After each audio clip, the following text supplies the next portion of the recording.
Hello students. आज हम एक ऐसी टेक्नोलॉजी के बारे में जानेंगे जिसने सचमुच में दुनिया को हमेशा के लिए बदल दिया है। जी हां, मैं बात कर रहा हूं प्रिंटिंग यानी छपाई की। किताबें, अखबार, पोस्टर्स, ये सब आज हमारी जिंदगी का कितना आम हिस्सा है ना। लेकिन क्या कभी सोचा है कि इस साधारण सी दिखने वाली तकनीक के बिना हमारी दुनिया आखिर कैसी होती? तो चलिए आज की क्लास में हम इसी बहुत ही दिलचस्प सफर पर चलते हैं।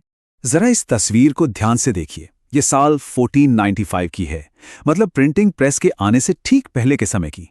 आप देख सकते हैं कि कैसे हर किताब हाथ से लिखी जा रही थी, हर पन्ने को सजाया जा रहा था और हर किताब की जिल्द भी हाथ से ही बांधी जाती थी।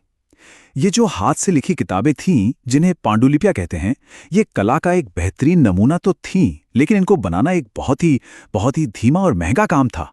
सोचकर देखिए, एक-एक किताब को बनाने में महीनों या कभी-कभी तो साल भी लग जाते थे। तो ये जो छपाई की कहानी है ना, ये यूरोप में शुरू नहीं होती, बल्कि ये तो बहुत पहले पूर्वी एशिया में चीन में शुरू होती है, जहां सबसे पहली प्रिंट तकनीकों का विकास हुआ। सबसे पहली जो प्रिंटिंग तकनीक थी, वो थी वुड ब्लॉक प्रिंटिंग, यानी काठ की तख्ते पर छपाई। जरा कल्पना कीजिए, लकड़ी के एक तख्ते पर एक पूरा का पूरा पन्ना उल्टा उकेरा जाता था। एक एक अक्षर, एक एक तस्वीर। फिर उस तख्ते पर स्याही लगाकर उसे कागज पर जोर से दबाया जाता था। और कमाल की बात यह है कि चीन में इस तकनीक का इस्तेमाल इतना ज्यादा बढ़ गया था कि सिविल सेवा परीक्षाओं के लिए जो किताबें होती थीं, उनसे लेकर ताश के पत्ते तक सब कुछ इसी से छपने लगा था। हाँ, ये प्रक्रिया भले ही बहुत मेहनत वाली थी, लेकिन इसने एक तरह से क्रांति ला दी। अब एक ही किताब की सैकड़ों कॉपियां बनाना मुमकिन था, और वो भी हाथ से लिखने के मुकाबले कहीं ज्यादा तेजी से। समझिए कि ज्ञान के प्रसार के लिए ये एक बहुत बड़ा कदम था। यही तकनीक जब चीन से जापान पहुंची तो वहां इसने उकियो नाम की एक नई कला को जन्म दिया। उकियो का मतलब होता है तैरती दुनिया की तस्वीरें।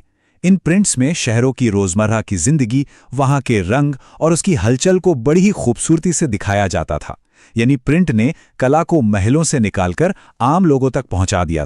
अच्छा, अब यूरोप की बात करते हैं। सदियों तक यूरोप में किताबें हाथ से ही लिखी जाती थीं। लेकिन जब सिल्क रूट के जरिए व्यापारियों और मार्को पोलो जैसे यात्रियों के जरिए वुड ब्लॉक प्रिंटिंग का आइडिया यूरोप पहुंचा, तो वहां भी एक नई हलचल शुरू हो गई। लोग अब किताबें बनाने के तेज और सस्ते तरीके खोजने लगे थे। तो देखिए, एक तरफ थीं हाथ से लिखी हुई पांडुलिपियां जो बहुत महंगी थीं, नाजुक थीं और जिन्हें बनाने में बहुत ज्यादा समय लगता था, और दूसरी तरफ था ज्ञान का बढ़ता हुआ सागर, जिसे हर कोई पाना चाहता था। इस खाई को पाटना था और इसके लिए एक क्रांतिकारी समाधान की जरूरत थी। और ये क्रांति की जर्मनी के योहान गुटेनबर्ग ने। उन्होंने जैतून पेरने की मशीन और धातु के चलायमान टाइप को मिलाकर एक ऐसी मशीन बनाई जिसने दुनिया को हमेशा के लिए बदल दिया, द प्रिंटिंग प्रेस। अब ये चलायमान टाइप क्या था? इसका मतलब था कि हर अक्षर धातु का एक अलग टुकड़ा था, जिसे जोड़कर कोई भी शब्द या वाक्य बनाया जा सकता था और फिर उसे बार बार इस्तेमाल किया जा सकता था। ये एक बहुत ही बड़ा आविष्कार था। गुटेनबर्ग की मशीन सिर्फ एक मशीन नहीं थी, ये एक क्रांति थी जिसने समाज को हमेशा के लिए बदल दिया। चलिए हमारी एजुटेकन की इस क्लास में इसके गहरे असर को समझते हैं। जरा सोचिए, क्या होता है जब किताबें इतनी सस्ती हो जाती हैं कि एक आम आदमी भी उन्हें खरीद सकता है। गुटेनबर्ग की प्रेस ने ठीक यही किया। एक किताब जो पहले एक आम आदमी की साल भर की कमाई के बराबर होती थी, अब कुछ ही दिनों की मजदूरी में खरीदी जा सकती थी। ज्ञान अब सिर्फ अमीरों की जागीर नहीं रहा। इसी से एक नया पढ़ने वाला समाज पैदा हुआ, और जो लोग पढ़ नहीं सकते थे, वो सुनने वाले समाज का हिस्सा बन गए। चौराहों पर, बाजारों में और शराब खानों में किताबें जोर जोर से पढ़ी जाती थीं और लोग उन्हें सुनकर ज्ञान पाते थे। विचार अब जैसे हवा में थे, हर किसी के लिए। प्रिंट की ताकत का सबसे बड़ा उदाहरण हमें धर्म के क्षेत्र में देखने को मिला। जब मार्टिन लूथर ने कैथोलिक चर्च की कुछ गलत बातों के खिलाफ आवाज उठाई, तो उन्होंने अपने विचारों को पर्चों में छपवाकर पूरे यूरोप में फैला दिया। कुछ ही हफ्तों के अंदर उनके विचार जंगल की आग की तरफ फैल गए और एक नए धर्म, प्रोटेस्टेंट धर्म का उदय हुआ।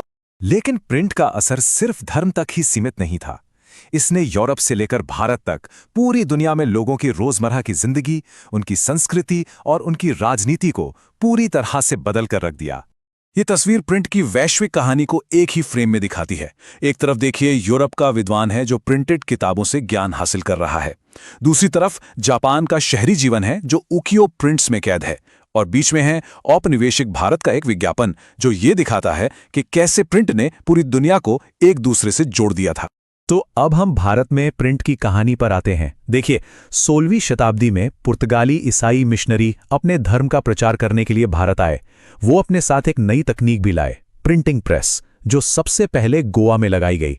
शुरुआत में तो इस प्रेस का इस्तेमाल सिर्फ ईसाई धर्म के प्रचार के लिए हुआ, लेकिन धीरे धीरे भारतीयों ने भी इस टेक्नोलॉजी को अपना लिया और फिर 19वीं सदी आते आते तो जैसे एक धमाका ही हो गया। हर भारतीय भाषा में अखबार, पत्रिकाएं और किताबें धड़ल्ले से छपने लगीं। इस भारतीय विज्ञापन को देखिए, ये एक विदेशी कंपनी का विज्ञापन है, लेकिन इसमें भारतीय देवी देवताओं और प्रतीकों का इस्तेमाल किया गया है। ये दिखाता है कि औपनिवेशिक भारत में प्रिंट एक ऐसी जगह बन गया था जहां लोकल और ग्लोबल कल्चर एक दूसरे से मिल रहे थे, घुल मिल रहे थे। भारत में प्रिंट सिर्फ किताबें छापने की मशीन नहीं रहा, ये एक हथियार बन गया। समाज सुधारकों ने इसका इस्तेमाल जाति प्रथा और सती प्रथा जैसी सामाजिक बुराइयों के खिलाफ आवाज उठाने के लिए किया। महिलाओं ने इसके जरिए अपनी शिक्षा और अधिकारों की मांग की और राष्ट्रवादियों ने इसका इस्तेमाल आज़ादी की लड़ाई के विचार को जन जन तक पहुंचाने के लिए किया। अब जाहिर सी बात है, जब कोई टेक्नोलॉजी इतनी शक्तिशाली हो जाती है तो जो सत्ता में होते हैं वो उससे डरने लगते हैं। यूरोप में चर्च को डर था कि लोग बाइबल को खुद पढ़कर सवाल उठाएंगे, और भारत में अंग्रेजों को डर था कि प्रिंट के जरिए राष्ट्रवादी विचार फैलेंगे और उनकी सत्ता को चुनौती देंगे। इसका एक बहुत बड़ा उदाहरण है 1878 का वर्नैक्युलर प्रेस एक्ट। वर्नैक्युलर का मतलब होता है स्थानीय भाषा। ये कानून खास तौर पर भारतीय भाषाओं के अखबारों पर लगाम कसने के लिए ही बनाया गया था, ताकि वो अंग्रेजी हुकूमत की आलोचना न कर सकें। तो इस अध्याय को खत्म करने से पहले जो मुख्य बातें हमने सीखीं, उन्हें एक बार फिर से समझ लेते हैं। चीन के लकड़ी के तख्तों से लेकर आज के हमारे डिजिटल स्क्रीन तक प्रिंट की कहानी सशक्तिकरण, बहस और बदलाव की कहानी है। इसने ज्ञान को सबके लिए सुलभ बनाया, बड़ी बड़ी क्रांतियों को जन्म दिया और हमें वो आधुनिक दुनिया दी जिसमें हम आज रहते हैं। ये सिर्फ एक तकनीक नहीं, बल्कि विचारों की आज़ादी का एक प्रतीक है। आज की क्लास हम इसी सवाल के साथ खत्म करते हैं। सोचकर देखिए, अगर कभी प्रिंटिंग प्रेस का आविष्कार ही ना हुआ होता तो हमारी दुनिया आज कितनी अलग होती। हर किताब जो हम पढ़ते हैं, हर अखबार जो हम देखते हैं, वो सब इसी महान क्रांति की देन है। अच्छा, आज जो किताबें हम सब पढ़ते हैं, जो भी जानकारी हमें चाहिए, वो बस एक क्लिक दूर है ना? पर क्या कभी हमने सोचा है कि ये सब शुरू कैसे हुआ? किताबों का, छपी हुई चीजों का सफर ये कहाँ से शुरू हुआ? तो आज हम उसी कहानी को समझने वाले हैं। ये कहानी है प्रिंट की, यानी मुद्रण या छपाई की, जिसने हमारी आज की दुनिया की, आप कह सकते हैं, नींव रखी। और इस कहानी का जो पहला अध्याय है वो शुरू होता है पूर्वी एशिया से। तो चलिए जरा एक ऐसे समय के बारे में सोचते हैं। एक ऐसी दुनिया की कल्पना कीजिए जहां प्रिंटिंग प्रेस जैसी कोई चीज थी ही नहीं, कुछ भी छापने की कोई तकनीक नहीं। तब क्या होता था? तब हर किताब, एक एक किताब हाथ से लिखी जाती थी।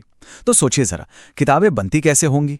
एक कॉपी बनाने में कितना वक्त, कितनी मेहनत लगती होगी, है ना? बस यही बात जब हम समझ लेंगे तो हमें छपाई की टेक्नोलॉजी की असली अहमियत पता चलेगी। तो इसका जवाब हमें मिलता है चीन, जापान और कोरिया में। यहीं पर दुनिया में सबसे पहले छपाई की तकनीक शुरू हुई। और ये कोई बहुत मुश्किल तकनीक नहीं थी, बल्कि एक बहुत ही सरल लेकिन क्रांतिकारी सिस्टम था। इसे कहते थे वुड ब्लॉक प्रिंटिंग, मतलब लकड़ी के ब्लॉक या काठ की तख्ती से छपाई करना। अच्छा, अब ये तकनीक काम कैसे करती थी? देखिए, ये बहुत ही सरल थी। जो कारीगर होते थे वो लकड़ी के एक ब्लॉक पर, एक तख्ती पर जो भी छापना होता था, चाहे अक्षर हो या कोई तस्वीर, उसे उल्टा खोदते थे, उकेरते थे। फिर उस उकेरी हुई सतह पर स्याही लगाते और उसके ऊपर कागज रखकर हल्के हाथ से रगड़ देते थे। अब उस समय का जो कागज था वो काफी पतला होता था, इतना पतला कि स्याही उसके आर पार चली जाती थी। तो ज़ाहिर है कागज के दोनों तरफ तो छपाई हो नहीं सकती थी, इसलिए सिर्फ एक ही तरफ छपाई होती थी। और इसी वजह से एक खास तरह की किताब बनी जिसे कहते हैं अकॉर्डियन बुक। इसमें पन्नों को एक तरफ से मोड़कर सिल दिया जाता था। अब देखिए, छपाई तो शुरू हो गई, लेकिन एक और कला थी जिसका उस दौर में बहुत ज्यादा महत्व था। वो थी खुशनवीसी, जिसे हम अंग्रेजी में कैलीग्राफी कहते हैं। इसका मतलब है बहुत ही सुंदर और संधीवी लिखावट की कला। जो माहिर खुशनवीस होते थे उनकी लिखाई इतनी कलात्मक होती थी कि लोग उसे पसंद करते थे। तो प्रिंटिंग के जरिए उनकी लिखावट की हूबहू नकल तैयार की जाती थी, कई सारी कॉपियां बनाई जाती थी। तो इस तरह से देखिए, सिर्फ ज्ञान ही नहीं बल्कि लिखावट की ये खूबसूरत कला भी आम लोगों तक पहुंच रही थी। अब जो ये पन्ना हम देख रहे हैं, ये इतिहास का एक बहुत ही कीमती हिस्सा है। ये जापान की सबसे पुरानी प्रिंटेड किताब डायमंड सूत्र का एक पन्ना है, और ये कब छपी थे? 868 ईस्वी में। इसमें ध्यान से देखिए, सिर्फ अक्षर ही नहीं है, बल्कि लकड़ी के ब्लॉक से छापे गए चित्र भी मौजूद हैं। ये वुड ब्लॉक प्रिंटिंग की कला का कितना शानदार उदाहरण है ना? चलिए, अब हम अपना ध्यान चीन की ओर ले चलते हैं। चीन, जो बहुत लंबे समय तक छपी हुई चीजों का सबसे बड़ा प्रोड्यूसर था। कई सदियों तक चीन में जो भी छपता था उस पर राजशाही यानी इंपीरियल स्टेट का कंट्रोल था। अब सवाल यह है कि ऐसा क्यों था? देखिए, चीन का जो एडमिनिस्ट्रेटिव सिस्टम था, जो नौकरशाही थी, वो बहुत बड़ी थी और उसमें लोगों की भर्ती होती थी सिविल सर्विस एग्जाम के जरिए। अब इतने सारे उम्मीदवार हैं तो उन्हें तैयारी के लिए किताबें भी चाहिए होंगी, बहुत सारी पाठ्य पुस्तकें। तो इन किताबों की छपाई का सारा काम राजशाही की देखरेख में होता था। तो एक तरह से हम कह सकते हैं कि ज्ञान पर भी और सत्ता पर भी, दोनों पर राजतंत्र का ही कब्जा था। लेकिन देखिए, वक्त के साथ चीजें बदलती हैं। 16वीं सदी आते आते प्रिंट का इस्तेमाल बहुत ज्यादा बढ़ गया और अब ये सिर्फ सरकारी अफसरों या विद्वानों तक ही सीमित नहीं रहा। अब चीन के शहरों में एक नया कल्चर पनप रहा था, एक रीडिंग कल्चर। जो व्यापारी लोग थे वो अपने बिजनेस के काम की जानकारी छापने लगे और आम लोगों के लिए भी पढ़ना अब एक शौक, एक हॉबी बनता जा रहा था। और जब नए लोग पढ़ने लगे तो जाहिर है उनकी पसंद भी अलग थी। उन्हें सिर्फ अकादमिक किताबें नहीं पढ़नी थी, तो अब बाजार में नई नई तरह की किताबें आने लगी, जैसे कि काल्पनिक किस्से और कहानियां, कविताएं, लोगों की आत्मकथाएं, जो बड़े बड़े साहित्यिक काम थे उनके संग्रह, और रोमांटिक नाटक। ये सब खूब छपने लगा। यहां तक कि जो अमीर घरों की महिलाएं थीं, उन्होंने भी पढ़ना शुरू कर दिया था। और सिर्फ पढ़ना ही नहीं, वो अपनी कविताएं और नाटक लिखती भी थीं और उन्हें छपवाती भी थीं। फिर 19वीं सदी के आखिर में जब पढ़ना लिखना एक आम बात हो चुकी थी, तब एक और बड़ा बदलाव आया।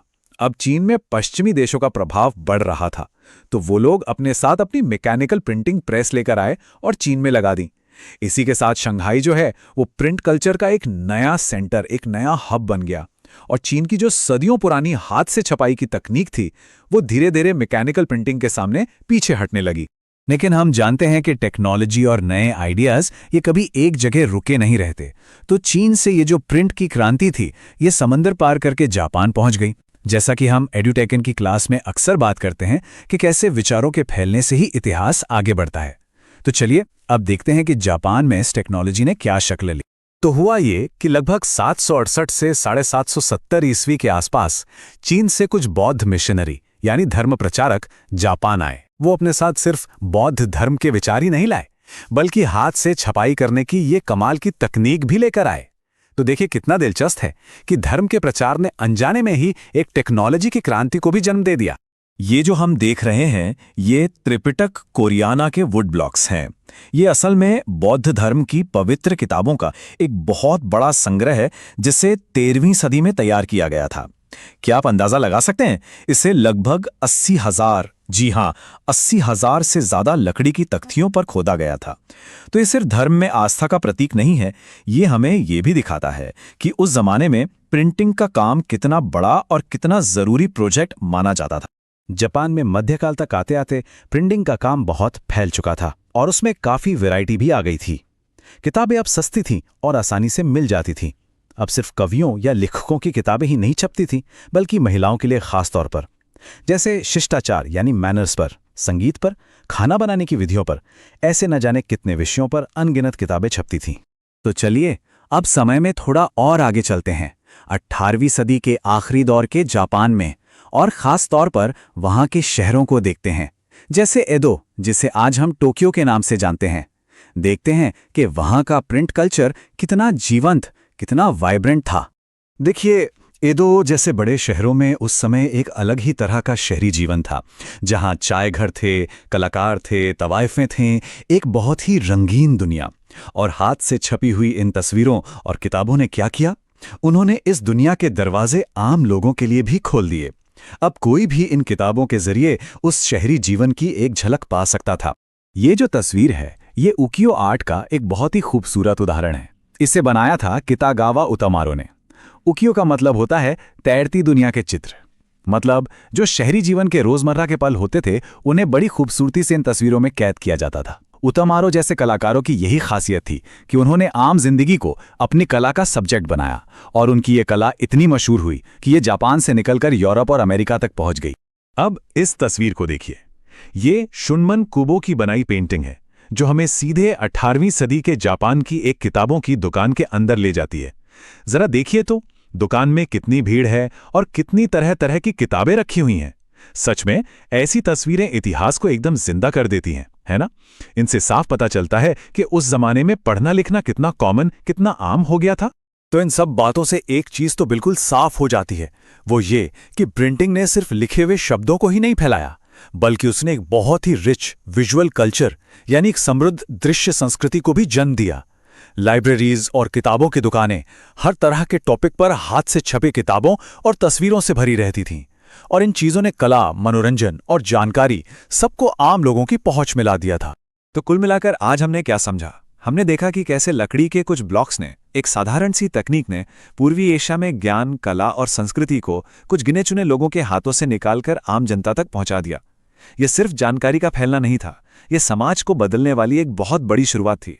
तो अगली क्लास में हम इसी कहानी को आगे बढ़ाएंगे और देखेंगे कि जब प्रिंटिंग की ये चिंगारी यूरोप पहुंची तो वहां उसने पूरी दुनिया को बदलने वाली एक क्रांति को कैसे जन्म दिया। आज हम उसी क्रांतिकारी सफर को समझेंगे जिसने ज्ञान को कुछ खास लोगों के हाथों से निकालकर पूरी दुनिया तक पहुंचा दिया। जी हाँ, हम बात कर रहे हैं प्रिंटिंग के आविष्कार की कहानी की। तो देखिए, आज की क्लास में हम इस कहानी को कैसे समझेंगे। हम अपनी बात चीन से शुरू करेंगे, फिर योहान गुटेनबर्ग के उस शानदार आविष्कार को जानेंगे जिसने सब कुछ बदल दिया। उसके बाद हम देखेंगे कि पहली छपी हुई किताबें कैसी दिखती थीं और फिर समझेंगे कि कैसे एक सच्ची प्रिंट क्रांति आई। और आखिर में हम 16वीं सदी की एक प्रिंट शॉप के अंदर भी झांकेंगे।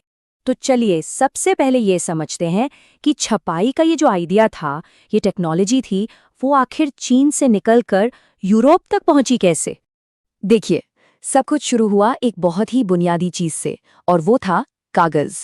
सदियों से चीन से यूरोप तक सिल्क रोड के जरिए रेशम और मसाले तो जाते ही थे, लेकिन 11वीं सदी के आसपास उसी रास्ते से एक और कीमती चीज यूरोप पहुंची, कागज। और इसी कागज ने यूरोप में ज्ञान के एक नए दौर की नींव रखी। और फिर साल 1295 में मार्को पोलो जैसे जो खोजकर्ता थे, वो चीन से सिर्फ वहां की कहानियां ही नहीं लाए, बल्कि अपने साथ एक नई तकनीक भी लेकर इटली पहुंचे। ये तकनीक थी वुड ब्लॉक प्रिंटिंग, यानी लकड़ी के तख्तों पर अक्षर उकेरकर छापने की कला। और बस यहीं से यूरोप में सस्ती किताबों के बनने का रास्ता खुल गया। लेकिन यहाँ एक बहुत दिलचस्प बात है जिसे समझना जरूरी है। वुड ब्लॉक से छपी सस्ती किताबें तो आम लोगों के लिए बनने लगी थीं, पर जो समाज का अमीर तबका था, जो शाही लोग थे, वो अब भी हाथ से लिखी हुई किताबों को ही अपनी शान समझते थे। और ये जो महंगी किताबें थीं, ये वेलम पर लिखी जाती थीं। अब ये वेलम क्या था? ये दरअसल जानवरों की खाल से बना एक बहुत ही बढ़िया किस्म का चर्म पत्र होता था, और उस जमाने में लिखने के लिए ये सबसे कीमती चीज मानी जाती थी। और ये बात जानकर शायद थोड़ी हैरानी हो कि जिस वक्त यूरोप लकड़ी के ब्लॉक से प्रिंटिंग कर रहा था, उसी दौरान कोरिया जैसे देश टेक्नोलॉजी में कहीं आगे बढ़ चुके थे। उन्होंने तो मूवेबल मेटल टाइप का आविष्कार भी कर लिया था, मतलब धातु के अलग अलग अक्षर बनाकर उनसे छपाई करना। ये प्रिंटिंग की दुनिया में एक बहुत ही बड़ा कदम था। तो अब यूरोप में माहौल कुछ ऐसा बन गया था कि पढ़ने वालों की संख्या बढ़ रही थी, किताबों की मांग आसमान छू रही थी, लेकिन किताबें बनाने के जो तरीके थे, चाहे हाथ से लिखना हो या वुड ब्लॉक प्रिंटिंग, वो बहुत धीमे और मेहनत वाले थे। ये साफ हो चुका था कि अब एक नई और ज्यादा तेज टेक्नोलॉजी की सख्त जरूरत है। और यही कहानी में एक ऐसे व्यक्ति की एंट्री होती है जो सब कुछ बदलने वाला था। उनका नाम था योहान गुटेनबर्ग और उनका आविष्कार था प्रिंटिंग प्रेस। आज हम एड्यूटेकन की इस क्लास में गुटेनबर्ग के बारे में जानेंगे। वो कोई साधारण कारीगर नहीं थे, वो एक बड़ी सी खेतीबाड़ी वाली जमीन पर पले बढ़े थे और बचपन से ही उन्होंने जैतून और अंगूर से रस निकालने वाली प्रेसों को काम करते हुए देखा था, और उनका यही अनुभव उनके आविष्कार का आधार बनने वाला था। गुटेनबर्ग की असली प्रतिमा इस बात में थी कि उन्होंने दो बिल्कुल अलग अलग चीजों को बड़ी समझदारी से जोड़ दिया। एक तरफ उन्होंने जैतून प्रेस के दबाव डालने वाले सिद्धांत को लिया, और दूसरी तरफ सुनार के काम में जो बारीकी होती है उसका इस्तेमाल करके धातु के छोटे छोटे अक्षर बनाए। इन दोनों के मेल से ही प्रिंटिंग प्रेस का जन्म हुआ। अब इस मशीन का जो सबसे अहम हिस्सा था वो था प्लेटन। ये एक तरह की सपाट प्लेट होती थी जो स्याही लगे अक्षरों पर कागज को एक समान दबाव से दबाती थी, ताकि कागज पर हर अक्षर बिल्कुल साफ और एक जैसा छपे। और आखिरकार साल 1448 तक गुटेनबर्ग ने अपने सिस्टम को पूरी तरह से तैयार कर लिया, और इस नई मशीन से छपने वाली जो पहली किताब थी वो थी बाइबल। इसी के साथ यूरोप में आधुनिक छपाई के युग की शुरुआत हुई। अच्छा, अब सवाल ये उठता है कि ये जो पहली छपी हुई किताबें थीं, ये आखिर दिखती कैसी थीं? क्या ये हाथ से लिखी किताबों से एकदम अलग थीं? चलिए देखते हैं। अगर आप गुटेनबर्ग की बाइबल के इस पन्ने को ध्यान से देखें तो आप पाएंगे कि जवाब है नहीं, ये बिल्कुल भी अलग नहीं थी, बल्कि इन्हें जानबूझकर ऐसा बनाया गया था कि ये देखने में हूबहू हाथ से लिखी पांडुलिपि जैसी लगें। ऐसा इसलिए किया गया था कि लोगों को ये नई तकनीक एकदम से अजनबी ना लगे। किताब का जो टेक्स्ट था वो तो मशीन से छपता था, लेकिन पन्नों के किनारे पर जो बॉर्डर और डिज़ाइन होते थे उन्हें कलाकार हाथ से बनाते थे। यहाँ तक कि अक्षरों का स्टाइल भी वैसा ही रखा गया जैसा उस समय के लिखने वाले इस्तेमाल करते थे। इसीलिए हर कॉपी थोड़ी बहुत अलग और अनोखी होती थी। तो इस आविष्कार का असर क्या हुआ? अब हम देखेंगे कि कैसे गुटेनबर्ग की इस प्रेस ने एक ऐसी क्रांति को जन्म दिया जिसने किताबों की दुनिया में जैसे एक विस्फोट ही कर दिया हो। ये जो नई तकनीक थी, ये जंगल की आग की तरह पूरे यूरोप में फैल गई। जर्मनी के जो ट्रेन प्रिंटर थे वो यूरोप के अलग अलग देशों में गए और उन्होंने जगह जगह पे अपनी प्रिंटिंग प्रेस लगा दी। इसका नतीजा ये हुआ कि सिर्फ 15वीं सदी के आखिरी 50 सालों में ही यूरोप के बाजारों में लगभग 2 करोड़ छपी हुई किताबें आ चुकी थीं। जरा सोचिए, ये संख्या उस जमाने के हिसाब से कितनी बड़ी रही होगी। और ये तो बस शुरुआत थी। अगली सदी यानी 16वीं सदी में ये संख्या बढ़कर लगभग 20 करोड़ तक पहुंच गई। हाथ से एक एक किताब लिखने से लेकर मशीनों से करोड़ों किताबें छापने तक का ये जो सफर था, ये कोई छोटा मोटा बदलाव नहीं था, ये एक सच्ची क्रांति। तो चलिए अब जरा समय में पीछे चलते हैं और 16वीं सदी की एक प्रिंट शॉप में कदम रखते हैं। देखते हैं कि वहां काम कैसे होता था और माहौल कैसा होता था। ये तस्वीर हमें उस समय की एक प्रिंटिंग वर्कशॉप की पूरी कहानी बताती है। आप देख सकते हैं कि एक ही छत के नीचे सारा काम हो रहा है। एक तरफ अक्षर जोड़े जा रहे हैं तो दूसरी तरफ मशीन चल रही है और कहीं पर छपे हुए पन्नों की जांच हो रही है। देखिए, एक प्रिंट शॉप में बहुत सारे कुशल कारीगर मिलकर काम करते थे। कुछ लोग होते थे जिन्हें कंपोजिटर कहते थे। उनका काम था धातु के एक एक अक्षर को जोड़कर शब्द और लाइनें बनाना। फिर प्रेस ऑपरेटर उस पर स्याही लगाकर मशीन का हैंडल घुमाते थे। छपने के बाद प्रूफ रीडर हर पन्ने को ध्यान से पढ़ते थे ताकि कोई गलती न रह जाए। ये पूरा एक टीम वर्क था। तो अब अंत में इस सवाल पर सोचते हैं कि जब ज्ञान और नए नए विचार जो पहले कुछ ही लोगों तक सीमित थे, वो अब छपकर लाखों आम लोगों तक पहुंचने लगे, तो इसका लोगों की सोच पर, समाज पर और पूरी दुनिया पर क्या असर पड़ा होगा। ये वो बड़ा बदलाव था जिसने यूरोप के इतिहास को एक नई दिशा दी। आज हम एक बहुत ही दिलचस्प क्रांति के बारे में बात करने वाले हैं। एक ऐसी क्रांति जिसने दुनिया को हमेशा हमेशा के लिए बदल दिया। और पता है, ये क्रांति किसी तलवार या तोप से नहीं लड़ी गई थी, बल्कि ये लड़ी गई थी छपे हुए शब्दों से। हम यही समझेंगे कि कैसे एक मशीन ने न सिर्फ किताबें छापी, बल्कि हमारे समाज, सत्ता और यहाँ तक कि लोगों के सोचने के तरीके को भी एक बिल्कुल नया रूप दे दिया। तो चलिए इस सफर की शुरुआत करते हैं और समझते हैं कि ये सब हुआ कैसे। सबसे पहला जो सवाल हमारे मन में आता है वो ये है कि छपाई ने आम लोगों तक जानकारी कैसे पहुंचाई और कैसे एक बिल्कुल ही नए तरह का पढ़ने वाला वर्ग यानी पाठक वर्ग तैयार हुआ। देखिए, प्रिंटिंग प्रेस के आने का जो सबसे पहला और सबसे बड़ा असर हुआ वो था किताबों की संख्या पर। जहां पहले हाथ से लिखी किताबें बहुत महंगी और कम होती थी, वहीं अब मशीन से छपने की वजह से किताबें बहुत सस्ती हो गईं और बाजार में आसानी से मिलने लगीं। और इसी का नतीजा था कि एक बिल्कुल नया पाठक वर्ग पैदा हुआ। अच्छा, इस बदलाव को ठीक से समझने के लिए हमें पहले ये सोचना होगा कि छपाई से पहले की दुनिया थी कैसी। वो थी मौखिक संस्कृति की दुनिया, जहाँ ज्ञान सुना जाता था, पढ़ा नहीं जाता था। लोग झुंड में बैठकर कथा कहानियां सुनते थे। लेकिन प्रिंट के आने से एक बहुत बड़ा फर्क आया। अब किताबें लोगों के पास थीं तो वो अकेले में भी पढ़ सकते थे। तो धीरे धीरे जो सुनने वालों की भीड़ थी वो अब पढ़ने वालों के एक समाज में बदल रही थी। लेकिन हाँ, एक बात ध्यान में रखनी है कि ये जो बदलाव था, ये कोई जादू की छड़ी से नहीं हुआ, रातों रात नहीं हुआ। उस वक्त भी ज्यादातर लोग पढ़े लिखे नहीं थे, साक्षर नहीं थे। तो जो प्रकाशक थे, जो किताबें छापते थे, उन्हें उन लोगों का भी तो ध्यान रखना था जो पढ़ नहीं सकते थे। तो हुआ ये कि सुनने और पढ़ने की संस्कृति दोनों एक दूसरे में घुल मिल गई। अब जरा इस तस्वीर को देखिए। ये तस्वीर हमें उस समय की पूरी कहानी बता देती है। यहाँ एक सराय या चौपाल का सीन है, जहाँ एक आदमी एक छपी हुई किताब से कुछ पढ़कर सुना रहा है और बाकी सब लोग बड़े ध्यान से सुन रहे हैं। प्रकाशक भी बहुत समझदार थे। वो लोकगीत, लोक कथाएं, जिन्हें हम गाथादीत कहते हैं, उन्हें खूब सारी तस्वीरों के साथ छापते थे। क्यों?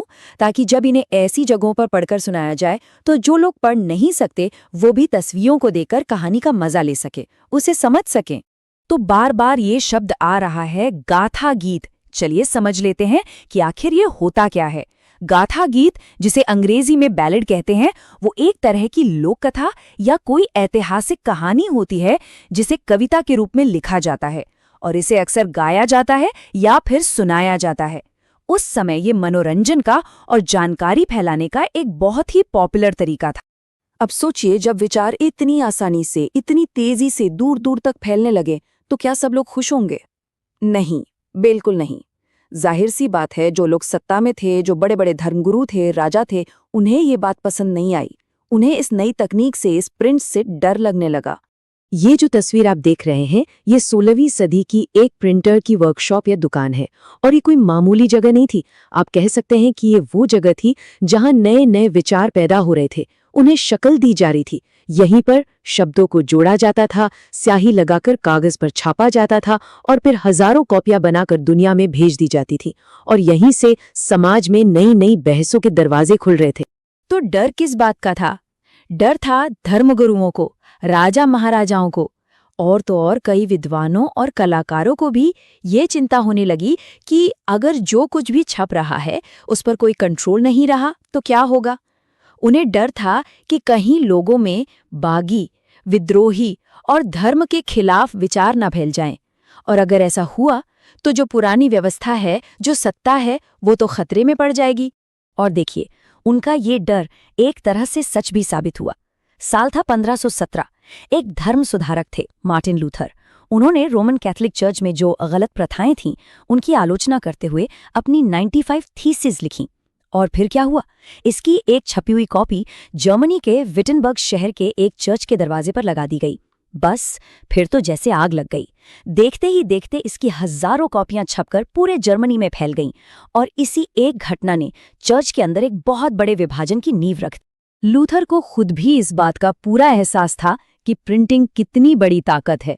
तभी तो उन्होंने कहा, मुद्रण ईश्वर की दी हुई महानतम देन है, सबसे बड़ा तोहफा।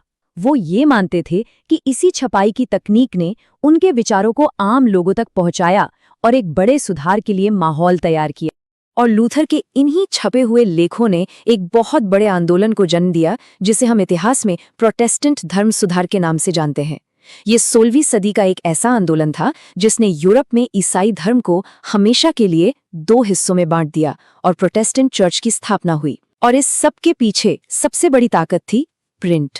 तो अब जब विचारों की ये जंग छपे हुए पन्नों पर लड़ी जाने लगी, तो सत्ता भला चुप कैसे बैठती? उसने भी इन नए विचारों को काबू में करने, उन्हें दबाने की पूरी कोशिश की।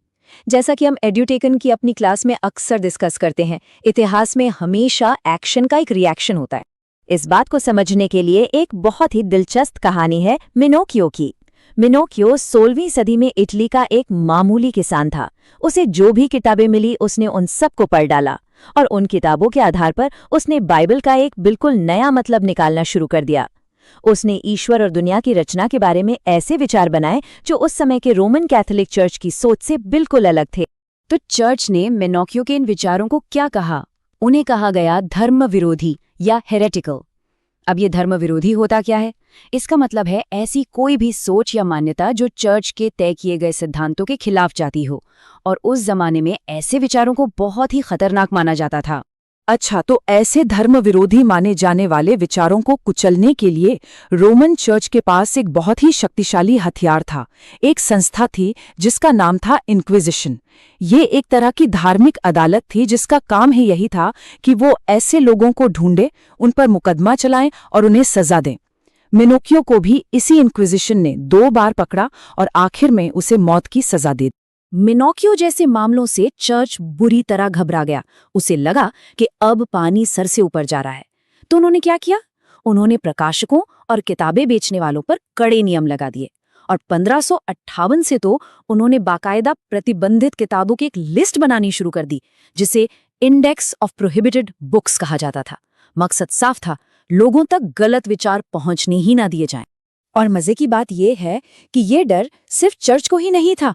उस समय के एक बहुत बड़े विद्वान थे, इरास्मस। उन्हें भी चिंता थी, लेकिन उनकी चिंता थोड़ी अलग थी। उन्हें लगता था कि बाजार में इतनी ज्यादा किताबें आ गई हैं कि अच्छी और बुरी किताबों में कोई फर्क ही नहीं रहा। उन्हें डर था कि ये जो फालतू भड़काऊ और अधार्मिक किताबें हैं, ये अच्छी किताबों के महत्व को ही खत्म कर दे। उस दौर के इस डर को, इस खौफ को, ये तस्वीर बहुत ही दमदार तरीके से दिखाती है। इसका नाम है द मैकेबर डांस, यानी मौत का नाच। इसमें आप देख सकते हैं कि एक कंकाल है जो मौत या फिर दमन करने वाली सत्ता का प्रतीक है, और वो समाज के हर वर्ग के लोगों को, चाहे वो राजा हो, गरीब हो या व्यापारी, सबको अपना शिकार बना रहा है। लेकिन सबसे ध्यान देने वाली बात यह है कि अब उसके शिकारों में एक प्रिंटर भी शामिल है। ये एक सीधी सीधी चेतावनी थी। तो मतलब क्या हुआ? मतलब ये कि प्रिंटिंग प्रेस, जो कभी विचारों की आज़ादी का एक जरिया बना था, अब खुद उसी दमनकारी सत्ता के नाच का मंच बन गया था। ये तस्वीर उन सभी लोगों के लिए एक खुली चेतावनी थी जो सत्ता के खिलाफ कुछ भी लिखने या छापने की हिम्मत करते थे कि अगला नंबर तुम्हारा भी हो सकता है। तो चलिए, आज हमने जो कुछ भी पढ़ा उसे जल्दी से एक बार दोहरा लेते हैं। हमने देखा कि कैसे प्रिंट ने नया पढ़ने वाला समाज बनाया। इसने सुनने और पढ़ने की संस्कृति को मिला दिया। हमने ये भी समझा कि कैसे प्रिंट धार्मिक बहसों का एक बहुत बड़ा हथियार बना, जिसने प्रोटेस्टेंट धर्म सुधार जैसे आंदोलनों को हवा दी। और आखिर में हमने देखा कि इसके जवाब में चर्च जैसी ताकतों ने कैसे सेंसरशिप और नियंत्रण के तरीके अपनाए। और ये सारी बातें हमें आज के दौर के बारे में सोचने पर मजबूर करती हैं। सोचिए जरा, अगर एक टेक्नोलॉजी, प्रिंटिंग प्रेस 16वीं सदी में धर्म, समाज और सत्ता में इतनी बड़ी उथल-पुथल मचा सकती है, तो आज के जमाने में ऐसी कौन सी टेक्नोलॉजी है जो वही काम कर रही है? क्या वो इंटरनेट है या सोशल मीडिया है? जरा सोचिए, क्या कोई मशीन समाज में क्रांति ला सकती है? पिछली कक्षा में हमने गुटेनबर्ग के प्रिंटिंग प्रेस के आविष्कार के बारे में पढ़ा था। आज हम ये देखेंगे कि कैसे इसी एक तकनीक ने पूरे यूरोप में पढ़ने का एक ऐसा जुनून पैदा कर दिया जिसने न सिर्फ लोगों के सोचने का तरीका बदल दिया, बल्कि बड़े बड़े तख्ता पलट करने की जमीन भी तैयार कर दी। तो चलिए आज के हमारे पहले विषय से शुरू करते हैं, जिसका शीर्षक है पढ़ने का जुनून। देखिए, 17वीं और 18वीं सदी में यूरोप के ज्यादातर हिस्सों में साक्षरता, मतलब पढ़ने लिखने की जो क्षमता है, वो लगातार बढ़ रही थी। हुआ ये कि अलग अलग चर्चों ने किसानों और कारीगरों को पढ़ाने लिखाने के लिए गांव-गांव में स्कूल खोले। इसका नतीजा ये हुआ कि लोगों के अंदर पढ़ने की एक नई ललक पैदा हो गई और देखते ही देखते एक बिल्कुल नया पाठक वर्ग तैयार हो गया। और ये बदलाव इतना बड़ा था कि 18वीं सदी के अंत तक यूरोप के कुछ हिस्सों में साक्षरता दर 60 से 80% तक पहुंच गई थी। ये कोई छोटा मोटा बदलाव नहीं था। अब ज्ञान बस कुछ गिने चुने लोगों तक ही सीमित नहीं रह गया था। आम लोगों में किताबों की भूख बढ़ गई और इस बढ़ती मांग को पूरा करने के लिए प्रिंटिंग प्रेस लगभग दिन रात काम करने लगे। अब जब पढ़ने वाले बढ़े तो बाजार में आम लोगों की पसंद का साहित्य भी आने लगा। इसमें सबसे खास थी चैप बुक। ये आज की पॉकेट बुक की तरह ही छोटी सी किताब होती थी जिसे फेरी वाले बेचते थे। इन्हें बेचने वालों को चैपमैन कहा जाता था और उन्हीं के नाम पर इसका नाम पड़ा चैप बुक। और सबसे बड़ी बात क्या थी पता है? ये इतनी सस्ती होती थी कि कोई गरीब मजदूर भी इन्हें आसानी से खरीदकर पढ़ सकता था। जरा इस तस्वीर को ध्यान से देखिए। इसमें एक फ्रांसीसी फेरी वाला दिखाई दे रहा है जो ग्रामीण इलाकों में, मतलब देहात में घूम घूम कर किताबें बेच रहा है। ये फेरी वाले गांव-गांव जाकर ये छोटी छोटी किताबें बेचते थे।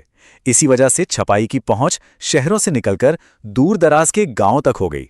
तो हम कह सकते हैं कि पढ़ने की इस नई संस्कृति को फैलाने में इन फेरी वालों ने एक बहुत ही महत्वपूर्ण भूमिका निभाई। चैप बुक के साथ साथ और भी कई तरह की किताबें थी जो बहुत लोकप्रिय हुईं।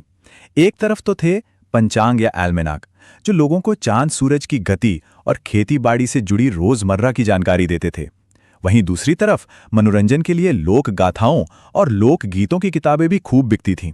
और फिर जल्द ही इंग्लैंड में पत्रिकाओं का भी चलन शुरू हो गया, जो लोगों को देश दुनिया की खबरों से जोड़ने लगी।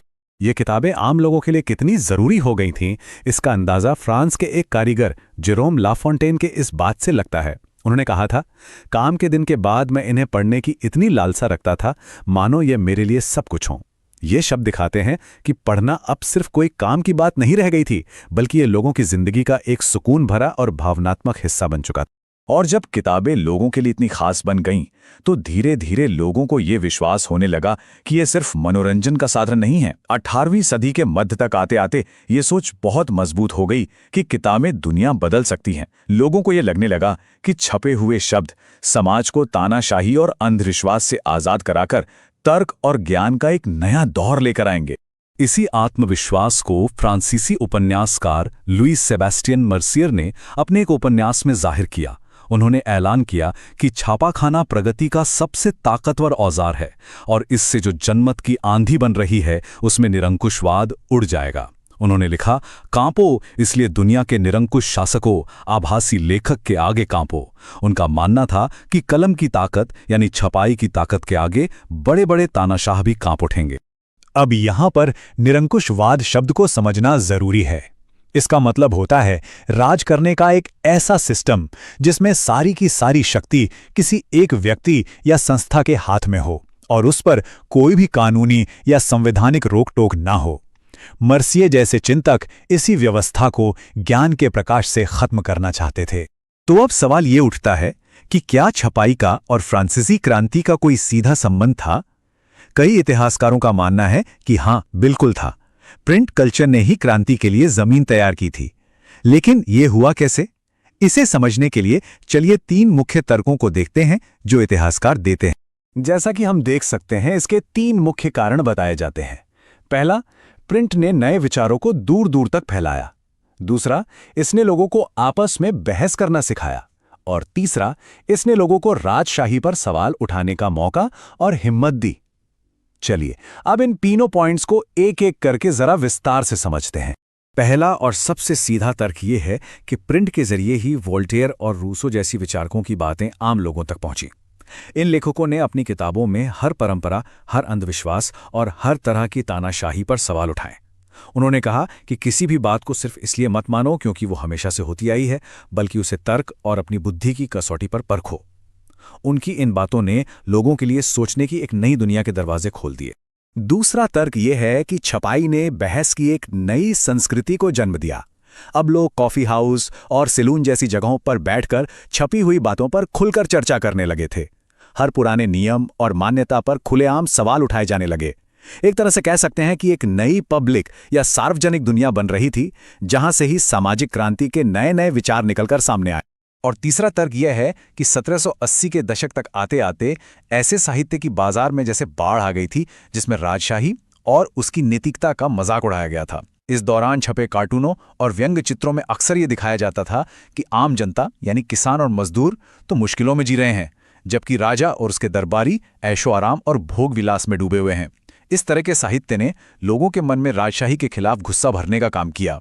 लेकिन यहाँ एक बहुत जरूरी सवाल उठता है, क्या हम ये मान सकते हैं कि लोग जो कुछ भी पढ़ते थे उसे आंख बंद करके सच मान लेते थे? क्या छपाई ने वाकई लोगों के दिमाग को पूरी तरह बदल दिया था? देखिए, इसका जवाब इतना सीधा नहीं है। हमें ये याद रखना होगा कि लोग हर तरह की चीजें पढ़ रहे थे। वो सिर्फ वोल्टेयर और रूसो को ही नहीं पढ़ रहे थे, बल्कि चर्च और राजशाही द्वारा छापे गए प्रचार साहित्य को भी पढ़ रहे थे। लोग किसी एक विचार से सीधे सीधे प्रभावित नहीं होते थे।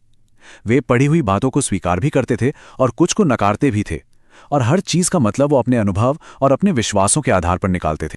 इस बात को और गहराई से समझने के लिए चलिए इस कार्टून को देखते हैं। ये कार्टून फ्रांसीसी क्रांति से ठीक पहले के समय में बनाया गया था। जरा इसे ध्यान से देखिए और सोचिए, आपको क्या लगता है ये कार्टूनिस्ट उस समय के समाज के बारे में क्या कहना चाह रहा है? ये कार्टून, जिसका शीर्षक है गरीब शैतान का मनोरंजन, फ्रांसीसी समाज की कड़वी सच्चाई को दिखाता है। इसमें बीच में एक किसान है जिसे एक मक्खी के रूप में दिखाया गया है। एक तरफ मकड़ी के रूप में एक कुलीन व्यक्ति है और दूसरी तरफ पादरी। ये कार्टून ये दिखा रहा है कि कैसे किसान, कुलीन वर्ग और पादरी वर्ग इन दोनों के बोझ तले दबा हुआ है। इस तरह के कार्टून उन लोगों पर भी बहुत गहरा असर डालते थे जो पढ़ना लिखना नहीं जानते थे। तो कुल मिला के हम इस निष्कर्ष पर पहुंच सकते हैं कि मुद्रण ने एक तरफा ढंग से लोगों के मन को नहीं बदला और ना ही इसने सीधे तौर पर क्रांति को जन्म दिया, लेकिन हाँ, इसने निश्चित रूप से लोगों को अलग ढंग से सोचने, सवाल उठाने और मौजूदा व्यवस्था पर बहस करने की संभावनाएं पैदा की। इसने क्रांति के लिए एक वैचारिक जमीन तैयार कर दी। कभी सोचकर देखिए, वो किताबें जो पहले राजा महाराजाओं के महलों में या बहुत अमीर लोगों की लाइब्रेरियों में ही मिलती थीं, वो अचानक से आम मजदूरों के हाथ में, औरतों के हाथ में, बच्चों के हाथ में कैसे आ गईं? भाई ये कोई छोटा मोटा बदलाव तो था नहीं। इसी सवाल के जवाब में 19वीं सदी की पूरी प्रिंट क्रांति की कहानी छुपी हुई है। तो हुआ ये कि 19वीं सदी में यूरोप के अंदर पढ़ने वालों का एक बिल्कुल नया तबका तैयार हो गया। और ये कोई छोटी मोटी भीड़ नहीं थी। समझ लीजिए कि पढ़े लिखे लोगों की एक पूरी फौज खड़ी हो गई थी जो बस छपे हुए अक्षरों को पढ़ने के लिए मानो तरस रही थी। अब आप पूछेंगे कि ये फौज आई कहां से? तो इसकी जड़ थी अनिवार्य प्राथमिक शिक्षा, यानी कंपल्सरी प्राइमरी एजुकेशन। जैसे ही यूरोप की सरकारों ने ये नियम बना दिया कि हर बच्चे को स्कूल जाना ही पड़ेगा, साक्षरता यानी लिटरेसी रेट एकदम से बढ़ गया। और इसका सीधा सीधा असर ये हुआ कि बच्चों का, महिलाओं का और कामगारों का एक बहुत बड़ा ग्रुप पढ़ने लिखने के काबिल हो गया था। अच्छा, तो ये जो नए पढ़ने वाले लोग थे, ये थे कौन? देखिए, इसमें कई तरह के लोग थे, लेकिन सबसे पहले और सबसे जरूरी थी महिलाएं। महिलाएं न सिर्फ एक बहुत बड़ी तादाद में किताबें पढ़ने लगी, बल्कि उन्होंने खुद भी कलम उठाई और लिखना शुरू कर दिया। और हाँ, महिलाओं का रोल यहाँ बहुत ही ज्यादा जरूरी था। शुरुआत में तो वो ऐसी किताबें पढ़ रही थीं जिनमें घर गृहस्थी कैसे चलाएं या सही बर्ताव कैसे करें, ये सब लिखा होता था। लेकिन असल में उनका इंटरेस्ट था उपन्यासों में, यानी नॉवेल्स में।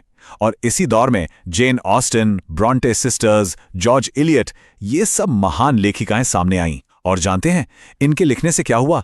एक नई तरह की औरत की इमेज बनी। एक ऐसी औरत जो मजबूत है, जिसकी अपनी सोच है और जिसकी अपनी एक पहचान है। महिलाओं के अलावा एक और बड़ा ग्रुप जो पढ़ने वालों में शामिल हुआ, वो थे बच्चे।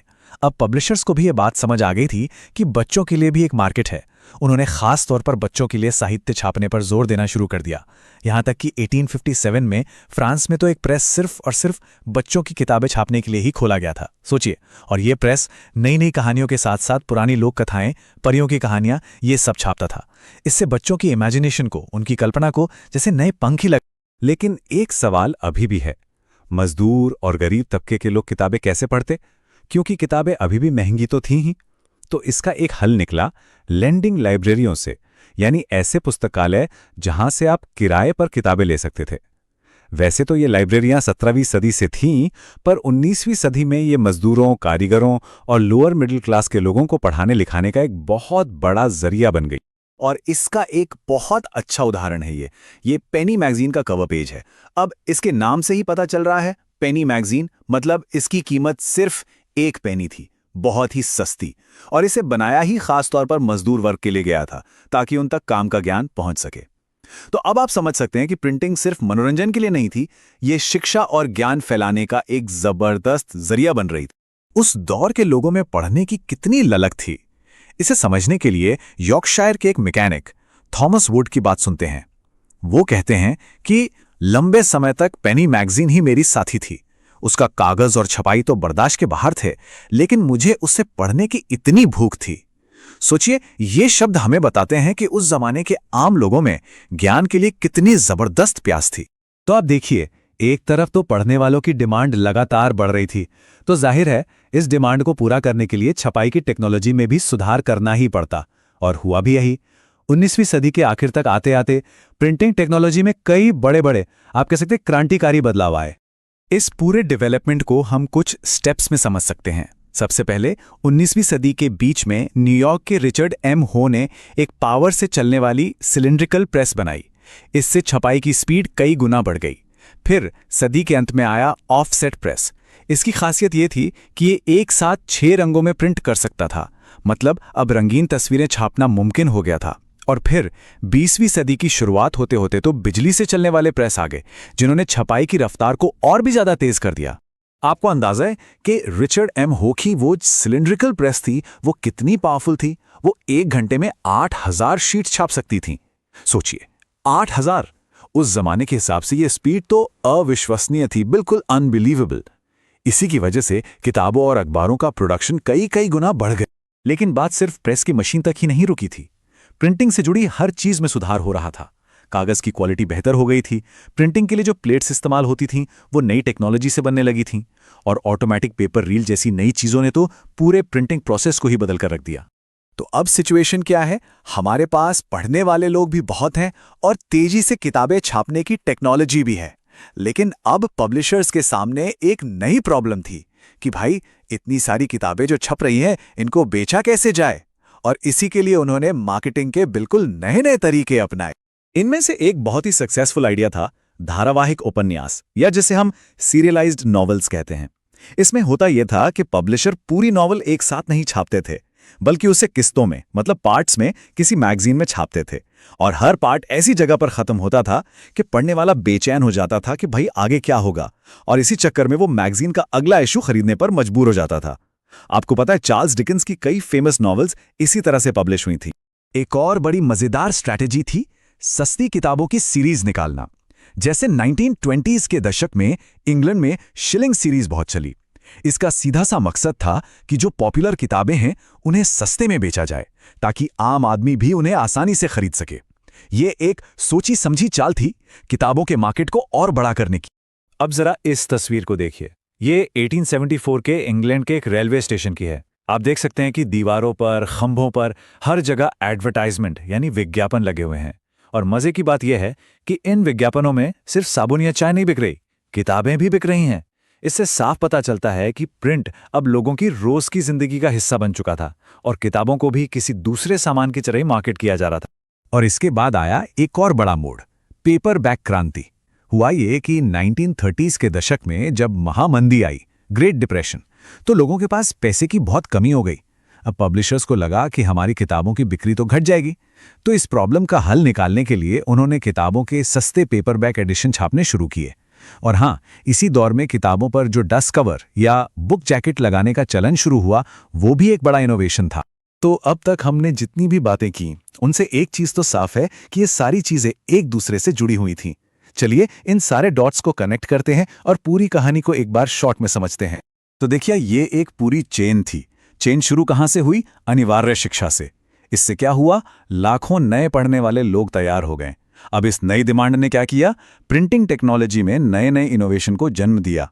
और जब छपाई तेज और सस्ती हो गई, तो पब्लिशर्स ने सीरियलाइज्ड नॉवेल्स और शिलिंग सीरीज जैसे नए तरीकों से किताबें बेचना शुरू कर दिया। और आखिर में पेपरबैक क्रांति ने किताबों को सच में हर किसी के लिए अफोर्डेबल बना दिया। मतलब हर एक चीज ने अगली चीज के लिए रास्ता तैयार किया। चलिए क्लास खत्म करने से पहले एक सवाल पर सोचते हैं। जिस तरह 19वीं सदी की प्रिंटिंग टेक्नोलॉजी ने पूरे समाज को, लोगों के पढ़ने लिखने के तरीके को बदल दिया था, क्या आपको लगता है कि आज की डिजिटल टेक्नोलॉजी, मतलब internet, e books, audio books, ये सब भी हमारे पढ़ने, सीखने और यहाँ तक कि सोचने के तरीके को उसी तरह बदल रही हैं? आज हम सब मिलकर भारत के मुद्रण संसार के इतिहास में एक बहुत ही दिलचस्प सफर पर चलेंगे। आज हम उस समय की कल्पना करने की कोशिश करेंगे जब किताबें मशीनों से नहीं बल्कि हाथों से लिखी जाती थीं। हम ये जानेंगे कि छपाई की तकनीक आने से पहले भारत में ज्ञान को कैसे सहेजा जाता था, और फिर कैसे प्रिंटिंग प्रेस के आने से न सिर्फ किताबें बदलीं बल्कि पूरा का पूरा समाज ही हमेशा के लिए बदल गया। तो आज हम किन किन बातों पर चर्चा करेंगे? देखिए, हम अपनी बात शुरू करेंगे छपाई से पहले के भारत से, जहां हम हाथ से लिखी पांडुलिपियों की कला और उनकी सीमाओं को भी समझेंगे। इसके बाद हम देखेंगे कि भारत में छपाई की शुरुआत कैसे हुई और कैसे पहले अखबारों ने सत्ता के साथ एक नया संघर्ष शुरू कर दिया। और आखिर में हम इन सभी जरूरी बातों को जोड़कर इस अध्याय का सार समझेंगे। तो चलिए सबसे पहले उस दौर में चलते हैं जब भारत में छपाई की कोई तकनीक नहीं थी। ये एक ऐसा समय था जब ज्ञान को मुख्य रूप से सुनकर, याद रखकर और फिर हाथ से लिखकर ही एक पीढ़ी से दूसरी पीढ़ी तक पहुंचाया जाता था। देखिए, प्रिंटिंग प्रेस आने से सदियों पहले से ही भारत में हाथ से किताबें लिखने की एक बहुत पुरानी और समृद्ध परंपरा थी। इन किताबों को हम पांडुलिपि कहते हैं। और यहाँ ये जानना बहुत ज़रूरी है कि ये सिर्फ संस्कृत जैसी क्लासिकल भाषा में ही नहीं, बल्कि अरबी, फारसी और कई सारी क्षेत्रीय भाषाओं में भी लिखी जाती थीं। इससे पता चलता है कि उस जमाने में भी भारत में ज्ञान कितना विविध था। चलिए, अब इन पांडुलिपियों को ज़रा और करीब से देखते हैं। आखिर ये बनती कैसे थीं? ये समझना ज़रूरी है कि ये सिर्फ लिखने का काम नहीं था, ये अपने आप में एक बहुत बड़ी कला थी। जैसा कि नाम से ही पता चल रहा है, पांडुलिपि यानी हाथ से लिखी गई लिपि या किताब। इन्हें ताड़ के पत्तों पर या फिर हाथ से बनाए गए कागज पर तैयार किया जाता था। इस काम में जो माहिर लेखक होते थे, जिन्हें खुशनवीस कहा जाता था, वो एक एक अक्षर को बड़ी मेहनत और खूबसूरती से नकल करते थे। जरा इस तस्वीर को ध्यान से देखिए। यह हमें दिखाती है कि पांडुलिपियों को सिर्फ लिखा ही नहीं जाता था, बल्कि उन्हें कलात्मक रूप से सजाया भी जाता था। ये 1824 की एक हाफिज पांडुलिपि है, जिसमें आप खुशनवीसी यानी सुंदर लिखावट और बेहतरीन चित्रकारी का एक साथ संगम देख सकते हैं। तो ये सिर्फ किताबें नहीं थीं, बल्कि अपने आप में एक कलाकृति होती थी। अब ये पांडुलिपियां बेशक बहुत सुंदर और कीमती थीं, लेकिन इनकी अपनी कुछ सीमाएं भी थीं। कुछ ऐसी व्यवहारिक दिक्कतें थीं जिनकी वजह से ये आम लोगों तक आसानी से नहीं पहुंच पाती थीं।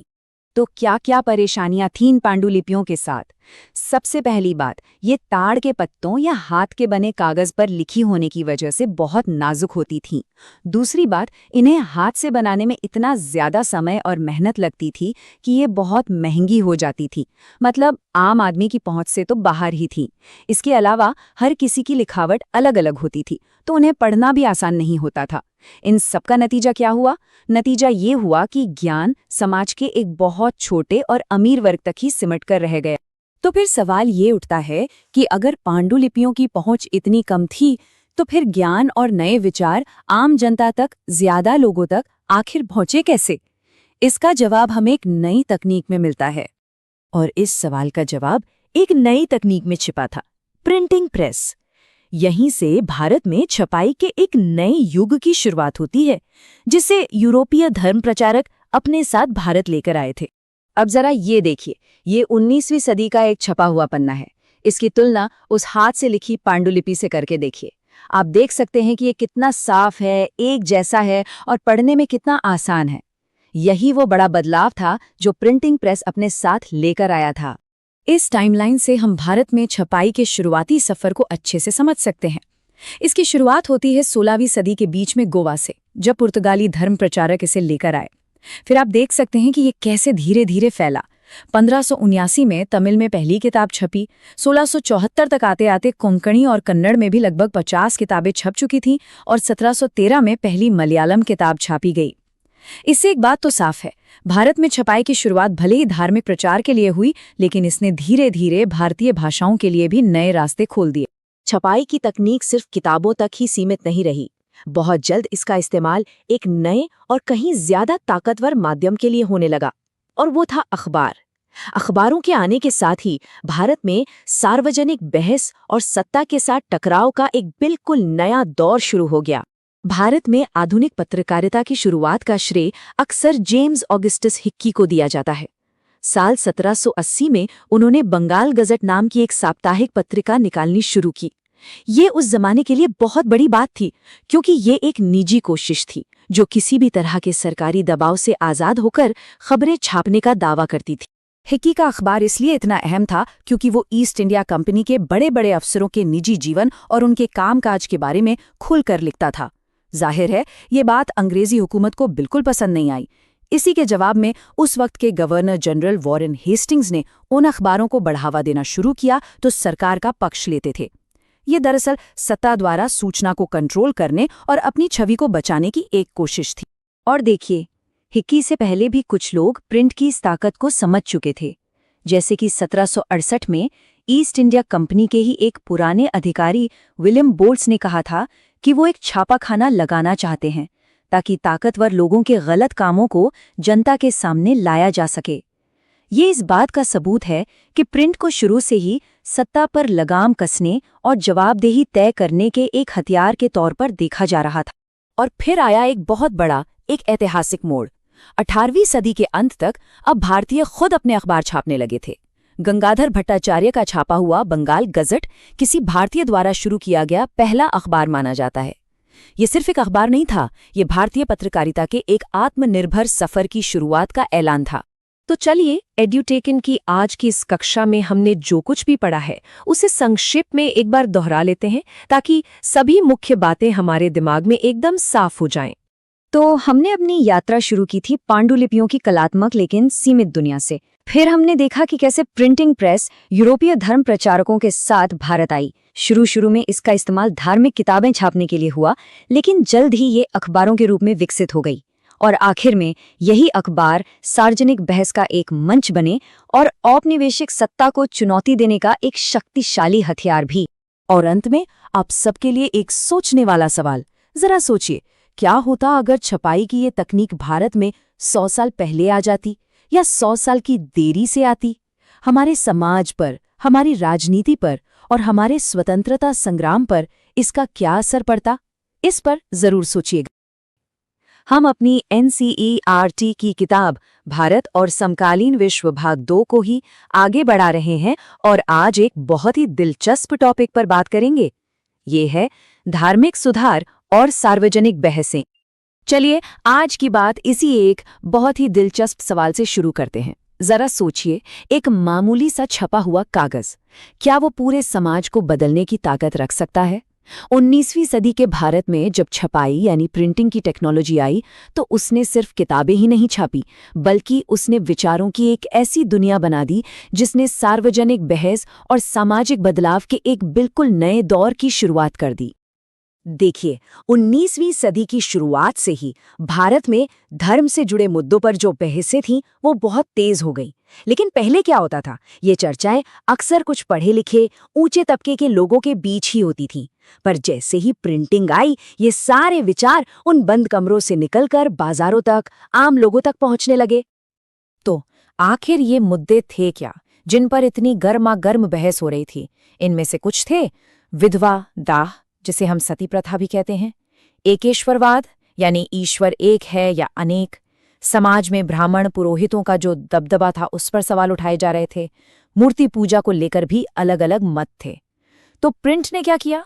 उसने हर समूह को, चाहे वो सुधारक हों या रूढ़िवादी, इन मुद्दों पर अपनी राय खुलकर जनता के सामने रखने का एक जबरदस्त मंच दे दिया। तो इस बात को ध्यान से समझिए कि प्रिंट सिर्फ एक माध्यम, एक मीडियम नहीं था, ये एक कैटलिस्ट की तरह था। इसने सुधारकों और रूढ़िवादी समूहों दोनों को ही अपने विचार हजारों लाखों लोगों तक पहुंचाने की ताकत दी। और इसी वजह से इतिहास में पहली बार ये बहसें सचमुच में पब्लिक या सार्वजनिक बन गई। हर कोई इनमें हिस्सा ले सकता था, पढ़ सकता था, अपनी राय बना सकता था। अच्छा, अब थोड़ा और गहराई में चलते हैं और देखते हैं कि खास तौर पर हिंदू सुधार आंदोलनों के अंदर प्रिंट की क्या भूमिका थी। ये एक ऐसा दौर था जब अखबारों और छोटी छोटी किताबों के जरिए विचारों की एक बहुत बड़ी लड़ाई लड़ी जा रही थी। इस वैचारिक लड़ाई में दो खेमे आमने सामने थे।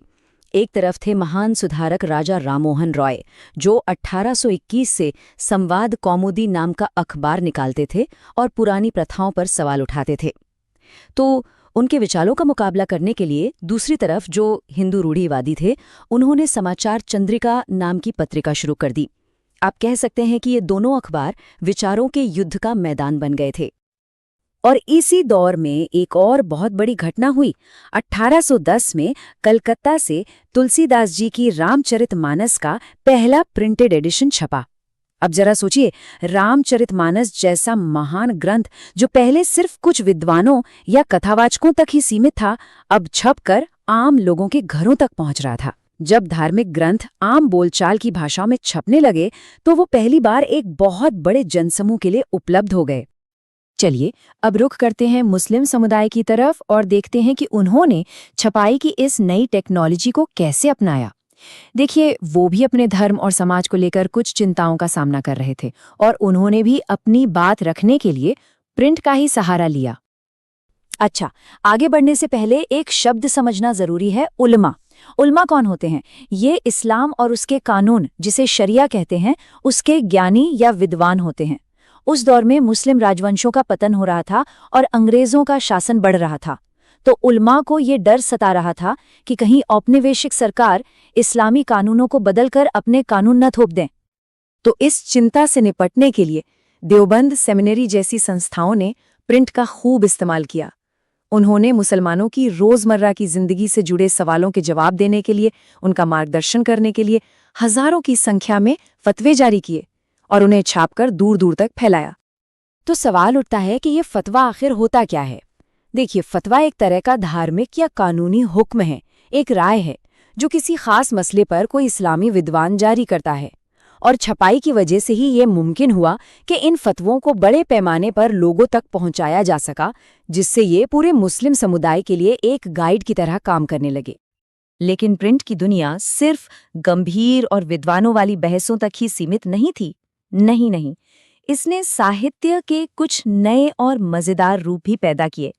ऐसी किताबें जो बहुत आसान भाषा में थीं, जिन्हें कम पढ़ा लिखा इंसान भी आसानी से पढ़ और समझ सकता था। खास तौर पर उत्तर भारत में 2 प्रेसों का नाम याद रखना बहुत जरूरी है। एक तो लखनऊ का नवल किशोर प्रेस और दूसरा बंबई का श्री वेंकटेश्वर प्रेस।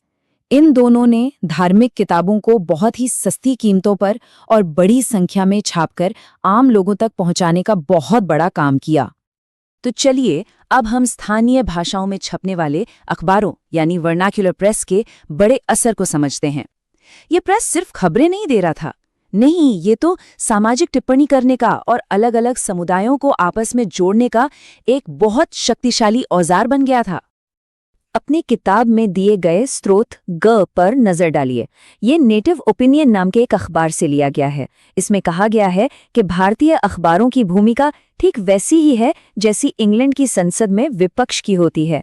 सोचिए कितनी बड़ी बात है ये लाइन हमें बताती है कि उस समय के लोग अखबारों को सिर्फ खबरों का जरिया नहीं मानते थे। वो इसे एक पहरेदार, एक वॉचडॉग की तरह देखते थे, जिसका काम था सरकार के हर काम पर नजर रखना, उसकी समीक्षा करना और जनता के हक में आवाज उठाना। ये प्रेस की एक बहुत बड़ी और जिम्मेदार भूमिका थी। तो इस पूरी चर्चा का सार क्या है? निष्कर्ष ये है कि प्रिंट का असर दो तरफा था। एक तरफ इसने विचारों के टकराव को बढ़ाया, जिससे समाज में नए मतभेद भी पैदा हुए, लेकिन वहीं दूसरी तरफ इसने एक बहुत बड़ा काम किया। इसने भारत के अलग अलग कोनों में बसे समुदायों और लोगों को आपस में जोड़ा, एक अखिल भारतीय बातचीत की शुरुआत की। तो चलिए आज की क्लास में हमने जो कुछ भी सीखा है उसे फटाफट दोहरा लेते हैं। हमने देखा कि कैसे प्रिंट टेक्नोलॉजी ने भारत में पब्लिक डिबेट का पूरा नक्शा ही बदल दिया। ये सुधारकों और रूढ़िवादियों दोनों के लिए एक ताकतवर हथियार बना। इसने धार्मिक ग्रंथों को आम लोगों की पहुंच में ला दिया और स्थानीय भाषा के प्रेस को समाज के एक बुलंद आवाज बना दिया। और सबसे जरूरी बात, इसने पूरे भारत में लोगों और समुदायों के बीच नए रिश्ते बनाने में मदद की। अच्छा, क्लास खत्म करने से पहले एक सवाल पर सोचना तो बनता है।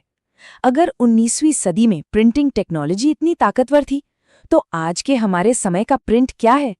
आज कौन सी टेक्नोलॉजी है जो हमारी बहसों को, हमारे समाज को उसी तरह बदल रही है? क्या कभी आपने सोचा है कि कागज पर छपे हुए कुछ शब्द, महज कुछ शब्द, पूरे के पूरे समाज को कैसे बदल सकते हैं? आज हम यही देखने वाले हैं। हम ये समझेंगे कि प्रिंटिंग टेक्नोलॉजी भारत कैसे आई और इसने सिर्फ किताबें नहीं छापी, बल्कि हमारे सोचने के तरीके, हमारे बहस करने के तरीके और यहाँ तक के एक दूसरे से जुड़ने के तरीके में क्रांति ला दी। तो यही वो सवाल है जो हमारे आज के पूरे डिस्कशन का बेस बनेगा। एक मामूली सा कागज का पन्ना आखिर समाज में क्रांति कैसे ला सकता है? इस पूरे विश्लेषण में हम इसी गुत्थी को धीरे धीरे सुलझाएंगे और हम समझेंगे कि कैसे छपाई सिर्फ एक टेक्नोलॉजी नहीं थी, बल्कि ये सामाजिक बदलाव का एक बहुत शक्तिशाली इंजन साबित हुई। तो चलिए देखते हैं कि पहला और सबसे बड़ा बदलाव कहाँ आया। ये आया प्रकाशन के नए नए रूपों में। देखिए, प्रिंटिंग प्रेस के आने से पहले ज्ञान जो था वो काफी हद तक धार्मिक ग्रंथों तक ही सीमित था, लेकिन अब बाजारों में गीत, कहानियां, निबंध और यहां तक कि राजनीतिक मुद्दों पर बहस वाले पर्चे भी आम मिलने लगे। इसने पढ़ने वालों का एक बिल्कुल नया वर्ग तैयार कर दिया, जो इन नए विचारों को जानने के लिए, पढ़ने के लिए भूखा था।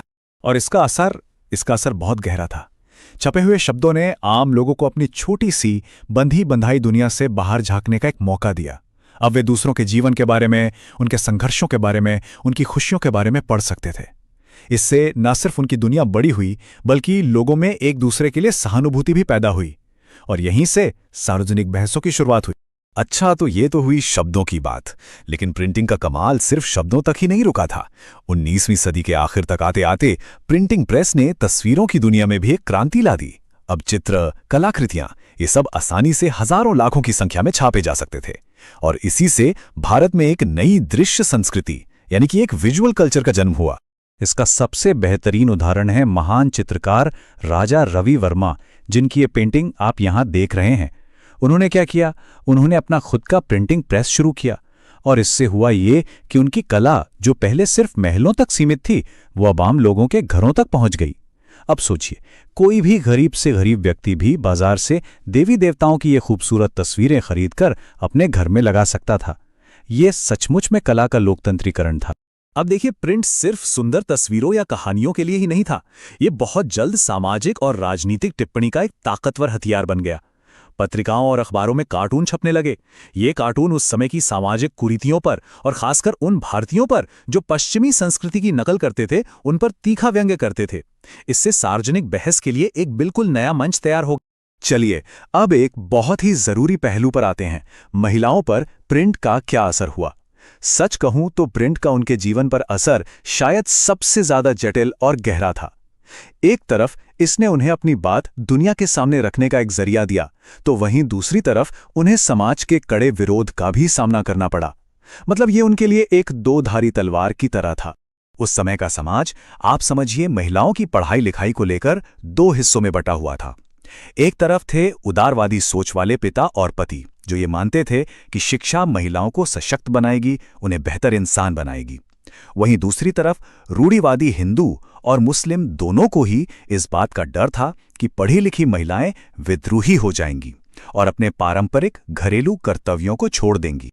लेकिन ऐसी कई महिलाएं थीं जिन्होंने इन सारी रुकावटों को पार किया, और इसका सबसे शानदार उदाहरण है राजसुंदरी देवी। वो एक पारंपरिक बंगाली परिवार की बहू थी, जहां उनसे पढ़ने लिखने की कोई उम्मीद नहीं की जाती थी, लेकिन उन्होंने रसोई में सबसे छिप-छिप कर पढ़ना लिखना सीखा, और फिर उन्होंने अपनी आत्मकथा आमार जीवन लिखी, जो बंगाली भाषा की पहली आत्मकथा बनी। सोचिए कितनी बड़ी उपलब्धि थी। और इसी आवाज को और ताकत दी बेगम रुकैया सखावत हुसैन ने, जो महिला शिक्षा की एक बहुत बड़ी पैरोकार थीं। उनके इन शब्दों पर जरा गौर कीजिए। उनका सवाल बिल्कुल सीधा और चुभने वाला था कि अगर महिलाओं को शिक्षा से ही दूर रखा जाएगा, तो वो प्रबुद्ध या एनलाइटेंड कैसे बन सकती हैं? ये सवाल उस दौर की लाखों महिलाओं की पीड़ा और उनकी आकांक्षाओं की आवाज था। अब ये कार्टून देखिए, बड़ा दिलचस्प है। ध्यान से देखिए, इसमें क्या हो रहा है। एक भारतीय पुरुष है जिसे उसकी पश्चिमी पोशाक पहने हुए पत्नी ने अपने वश में कर रखा है, और वो बेचारा डरा सहमा सा खड़ा है। ये कार्टून उस गहरे डर को दिखाता है जो उस वक्त समाज में फैल रहा था कि पढ़ी लिखी आधुनिक महिलाएं पुरुषों पर हावी हो जाएंगी और जो सदियों से चला आ रहा पारिवारिक ढांचा है उसे नष्ट कर देंगी। तो हमने महिलाओं की बात की, अब देखते हैं कि प्रिंट की ये क्रांति समाज के सबसे निचले तबके यानी गरीब लोगों तक कैसे पहुंची। 19वीं सदी में ये एक और बहुत बड़ा सामाजिक बदलाव था, जब ज्ञान और सूचनाएं कुछ खास अमीर लोगों के दायरे से निकलकर जन जन तक पहुंचने लगी। ये हुआ कैसे? इसके कई कारण थे। सबसे पहले तो किताबें बहुत सस्ती हो गईं। छोटी छोटी सस्ती किताबें चौराहों और बाजारों में बिकने लगीं। इसके साथ ही शहरों में पब्लिक लाइब्रेरीज यानी सार्वजनिक पुस्तकालय खुलने लगे, जिससे उन लोगों को भी पढ़ने का मौका मिला जो किताबें खरीद नहीं सकते थे। और कलकत्ता के बटताला जैसे प्रकाशन केंद्रों ने तो आम लोगों के लिए सस्ती और लोकप्रिय किताबें छापकर इसे एक आंदोलन जैसा ही बना दिया। और ये एक बेहतरीन उदाहरण है जिस पर हम अपनी एडुटेकन की क्लास में अक्सर चर्चा करते हैं कि कैसे एक टेक्नोलॉजी में हुआ नया आविष्कार, एक इनोवेशन पूरे समाज की बनावट को बदल सकता है। प्रिंटिंग प्रेस सिर्फ एक मशीन नहीं थी, ये एक ऐसी शक्ति थी जिसने भारत के सामाजिक ताने बाने को हमेशा के लिए बदल कर रख दिया। लेकिन प्रिंट का जो शायद सबसे क्रांतिकारी असर हुआ वो था जाति व्यवस्था पर। सोचिए, इतिहास में पहली बार जाति के नाम पर होने वाले अन्याय के खिलाफ आवाज उठाने वालों को एक बहुत शक्तिशाली हथियार मिल गया था। अब उनके विचार सिर्फ कुछ लोगों तक सीमित नहीं थे, बल्कि छपकर हजारों लाखों लोगों तक पहुंच सकते थे। और इस नए हथियार का इस्तेमाल कई समाज सुधारकों ने बहुत जोर शोर से किया। ज्योतिबा फूले ने अपनी किताब गुलामगिरी के जरिए जातिवाद की जड़ों पर सीधा प्रहार किया। Doctor B.R. अम्बेडकर और पेरियार जैसे महान नेताओं ने अपने लेखन से लाखों लोगों को जागरूक किया। यहां तक कि कानपुर के एक मिल मजदूर काशी बाबा ने भी छोटे और बड़े का सवाल जैसी किताब लिखकर जाति और वर्ग के शोषण के रिश्ते को सबके सामने उजागर किया। ये दो तस्वीरें जो आप देख रहे हैं उस समय के समाज के अंदर चल रहे तनाव को बहुत अच्छे से दिखाती हैं। बाईं ओर की तस्वीर है घोर कली। इसमें देखिए एक आधुनिक पत्नी अपने पति पर हावी है जो समाज के डर का प्रतीक है। वहीं दाईं ओर सैयद सैयदानी की तस्वीर एक आदर्श संतुलित पारिवारिक जीवन को दर्शा रही है। ये चित्र उस दौर की बहस को दिखाते हैं कि आधुनिकता के इस नए दौर में परिवार और स्त्री पुरुष के रिश्ते आखिर कैसे होने चाहिए। तो अगर हम अब तक की पूरी बात को समेटें तो क्या निकल कर आता है? यही कि भारत में प्रिंट के आने से संस्कृति के नए रूप बने, एक नया विजुअल कल्चर पैदा हुआ। इसने महिलाओं को अपनी बात कहने का एक मंच दिया, गरीबों और दलितों को अपनी आवाज मिली, और सबसे बढ़कर ये जाति व्यवस्था जैसी सामाजिक बुराइयों के खिलाफ एक ताकतवर हथियार साबित हुआ।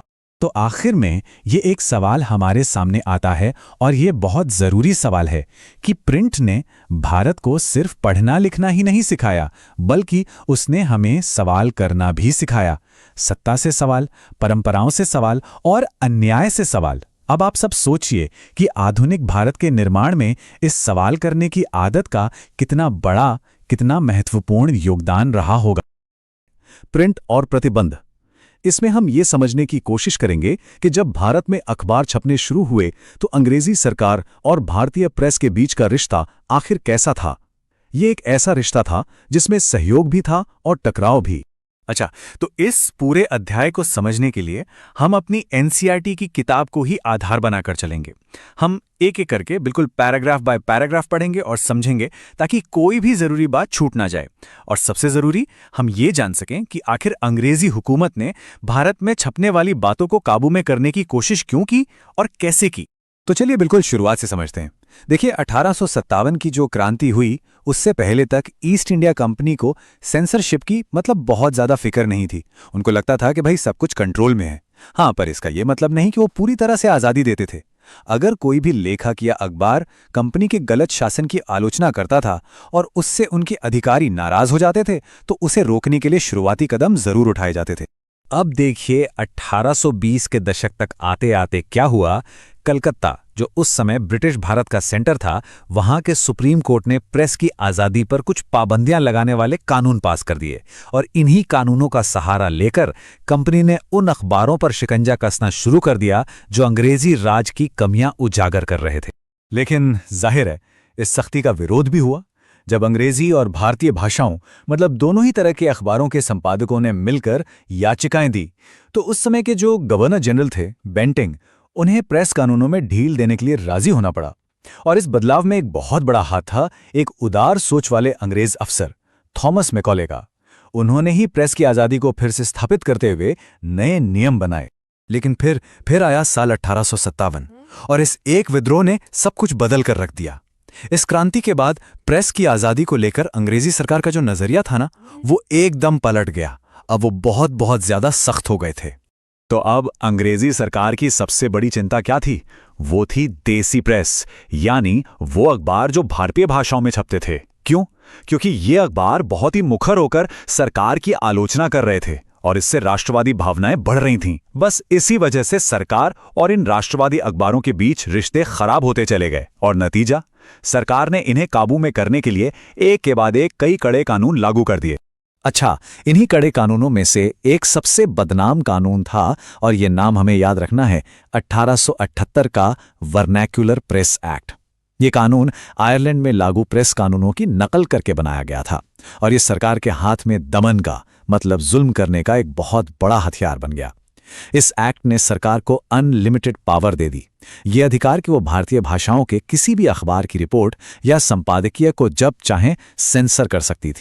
अब इस कानून के तहत काम करने का तरीका भी बड़ा सीधा साधा था। देखिए होता क्या था। सबसे पहले सरकार भारतीय भाषाओं के अखबारों पर लगातार नजर रखती थी। अगर उन्हें कोई भी रिपोर्ट देशद्रोही या सेडिशियस लगती तो पहला स्टेप होता था अखबार को एक वार्निंग देना। और अगर उस चेतावनी को नजरअंदाज कर दिया तो सजा बिल्कुल सीधी थी। प्रेस को जब्त कर लिया जाता था और उनकी सारी प्रिंटिंग मशीनें भी छीन ली जाती थीं। लेकिन सरकार की इन तमाम सख्तियों के बावजूद क्या हुआ? क्या राष्ट्रवादी अखबारों की आवाज दब गई? नहीं, बल्कि वो और बुलंद होती गई।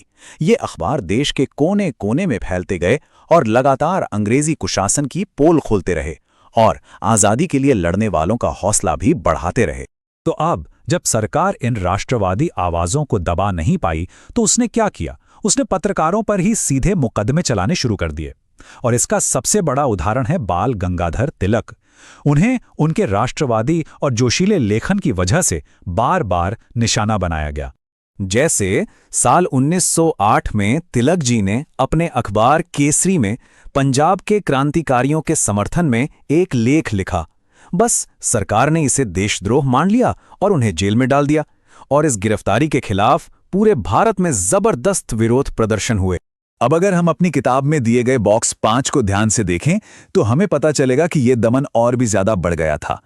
हुआ ये कि पहले विश्व युद्ध के दौरान सरकार ने डिफेंस ऑफ इंडिया रूल्स लागू किए और इसके तहत प्रेस पर और भी ज्यादा गंभीर पाबंदियां लगा दी गईं। हमारी एड्यूटेकन क्लास में यह समझना बहुत जरूरी है कि कैसे युद्ध जैसे हालात का बहाना बनाकर आजादी को और भी सीमित कर दिया गया। और किताब में एक आंकड़ा दिया गया है, उस पर गौर करें। अगस्त 1942 तक 90 से ज्यादा अखबारों पर पाबंदी लगा दी गई थी। अब ये जो साल है 1942, ये बहुत महत्वपूर्ण है। क्यों? क्योंकि यही वो समय था जब भारत छोड़ो आंदोलन चल रहा था। तो इससे साफ पता चलता है कि सरकार आंदोलन को कुचलने के लिए प्रेस की आवाज को दबाना कितना जरूरी समझती थी। तो यहां हमें एक बहुत जरूरी बात समझनी होगी, वो ये कि प्रेस की आजादी की लड़ाई सिर्फ अखबार छापने की लड़ाई नहीं थी। नहीं, ये लड़ाई भारत की आजादी यानी स्वराज के बड़े संघर्ष का एक अटूट हिस्सा बन चुकी थी। क्योंकि सीधी सी बात है, बिना अपनी बात कहने की आजादी के स्वराज की लड़ाई लड़ी नहीं जा सकती थी। और इसी संबंध को महात्मा गांधी ने 1922 में अपने शब्दों में बहुत ही खूबसूरती से समझाया था। उन्होंने साफ साफ कहा था कि बोलने की आज़ादी, प्रेस की आज़ादी और इकट्ठा होने की आज़ादी, ये तीनों ही स्वराज की नींव हैं, उसका असली आधार। इनके बिना स्वराज का कोई मतलब ही नहीं है। देखिए, गांधी जी का मानना था कि प्रेस एक बहुत ताकतवर साधन है। इससे जनता को जागरूक किया जा सकता है और लोगों के मन की बात को आवाज दी जा सकती है। इसलिए जब सरकार इसे कुचलने की कोशिश करती है तो ये उसकी तानाशाही है। उनका तर्क बिल्कुल साफ था, जो सरकार अपने ही लोगों की आवाज को दबाए उसे शासन करने का कोई हक नहीं रह जाता। तो अगर इस पूरे अध्याय को हम संक्षेप में देखें तो हमें संघर्ष की एक पूरी टाइमलाइन साफ साफ दिखती है। ये कहानी शुरू होती है शुरुआती छोटे मोटे नियमों से और धीरे धीरे पहुंचती है राष्ट्रवादी आवाज को पूरी तरह कुचलने की कोशिशों तक। इससे पता चलता है कि समय के साथ साथ प्रेस पर सरकारी नियंत्रण कैसे लगातार बढ़ता गया और सख्त होता चला गया। और इसी के साथ हमारा ये अध्याय समाप्त होता है। तो सबसे बड़ी बात जो हमें याद रखनी है वो क्या है? वो ये है कि छपे हुए शब्दों की लड़ाई असल में राष्ट्र की आज़ादी की लड़ाई का ही एक अटूट हिस्सा थी। प्रेस की स्वतंत्रता का संघर्ष और भारत की स्वतंत्रता का संघर्ष, ये दोनों एक दूसरे से अलग नहीं थे, बल्कि एक ही लड़ाई थी।